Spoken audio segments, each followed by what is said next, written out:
Nous appelons Manon Martin.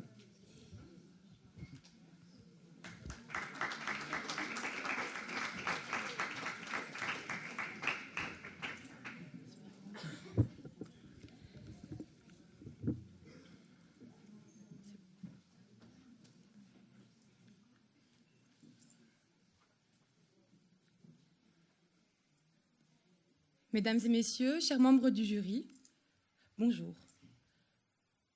Si aujourd'hui je me tiens devant vous, ce n'est pas simplement pour vous faire fantasmer sur un monde idéal dans lequel l'égalité des chances serait réalisable. Si aujourd'hui je me tiens devant vous, c'est pour vous montrer, à vous qui m'écoutez, que l'égalité des chances n'est pas un objectif réaliste, mais bien un idéal impossible dans notre société actuelle. Cette réalité, aussi dure soit-elle à entendre, est parfois très compliquée à comprendre.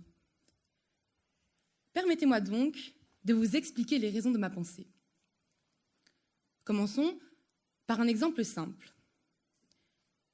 Imaginez-vous 2 enfants, nés le même jour, sur la même terre et sur le même continent. Le premier est un petit garçon qui déjeune tous les matins devant la télévision avant de partir en voiture à l'école. Ce petit garçon a pour habitude de partir à Tenerife avec ses parents. Il aime la plage, le pop-corn et surtout la pâte patrouille. La deuxième, quant à elle, est une petite fille. Habituée des bombardements, elle s'est amusée plus d'une fois à chanter au rythme des explosions avec son petit frère. Son école n'est plus qu'un tas de ruines. Plus de toit, plus de chaises, plus d'élèves. Son papa lui manque. Ça fait plusieurs semaines qu'il est parti combattre pour défendre son pays. Elle espère qu'il reviendra un jour. Ces 2 enfants ne grandiront pas dans les mêmes conditions. Et la petite fille devra se battre avant tout pour sa survie, et non pas pour obtenir un diplôme brillant. Qui définit où naît un enfant ? Qui définit quelle sera sa situation sociale ? Qui définit s'il aura un toit et de quoi manger tous les jours ? Personne. C'est la chance. Une chance profondément injuste, arbitraire et incontrôlable. Comment pouvez-vous envisager de vivre dans un monde avec une égalité des chances alors que certains commencent leur vie en chaussures de course et que d'autres sont simplement pieds nus ? La chance n'est pas quelque chose de contrôlable. Et puisque l'égalité n'est pas présente dans l'entièreté du monde, jamais nous n'arriverons à égaliser les chances des populations. Et malheureusement, l'équivalence dans le monde entier est et restera inatteignable. Certes, notre pays déploie de nombreux efforts pour tenter de réduire ces écarts. Tout d'abord, l'éducation gratuite et obligatoire qui donne à chaque enfant une chance d'apprendre. Ensuite, les bourses d'études et les aides financières qui permettent à tout le monde de bénéficier du strict minimum pour avancer. Et pour finir, l'accès universel aux soins et à la santé, les vaccinations gratuites, les consultations remboursées, qui offrent à chacun la possibilité de vivre sainement. Ces mesures sont nécessaires, admirables même. Elles tentent d'atténuer les injustices, de lisser les inégalités, de nous faire croire que le destin de chacun peut être égal. Mais ne sont-elles pas finalement un voile posé sur une réalité que l'on ne préfère ne pas regarder en face ? La chance n'est qu'une question de probabilité.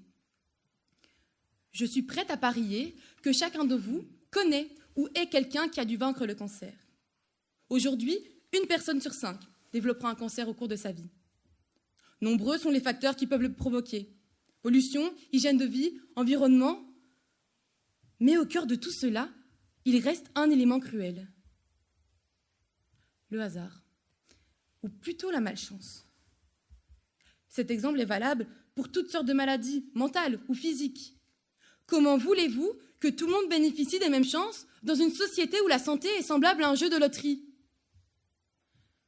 Parlons aussi des talents naturels. Qui a donné à Céline Dion la puissance d'une voix capable de toucher des générations entières ? Qui a permis à Newton de raisonner sur des choses inconnues de toutes intelligences à l'époque ? Et pourquoi vous et moi n'avons-nous pas un don, un cadeau de la nature qui nous permettrait de travailler moins que ceux qui se démènent pour atteindre un niveau de vie qui reste ordinaire? Encore une fois, comment voulez-vous qu'il existe une égalité des chances alors que celle-ci distribue inéquitablement des talents naturels? Vous me direz que la génétique peut créer des avantages, bien sûr, mais elle ne peut pas rivaliser avec les dons innés. Que dire des parents? Alors oui, il y a ceux extraordinaires qui stimulent, encouragent et éduquent leurs enfants, ceux qui feraient tout pour le bien-être de leur progéniture. Mais il y a aussi les parents malades, absents ou dépassés, ceux qui probablement sont encore victimes de leurs propres blessures, ceux qui sont incapables de faire grandir leurs enfants comme ils le devraient. Dès lors, une simple question suffit. Quelles sont les chances pour chacun de nous de tomber dans le corps ou l'esprit d'une personne qui accomplira de grandes choses? Les exemples qui illustrent l'inégalité des chances sont par milliers. Mais ceux que je vous ai présentés suffisent pourtant à démontrer que non. Cette égalité n'existera jamais totalement, car elle est tout simplement impossible. Cela ne signifie pas qu'il faut baisser les bras et cesser de chercher plus de justice. Cela signifie simplement qu'il faut accepter que l'égalité des chances parfaite reste une illusion. Car si la société dessine des chemins pour chacun, la chance, elle, distribue des pentes.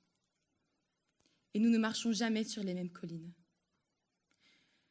Mesdames et messieurs, chers membres du jury, merci.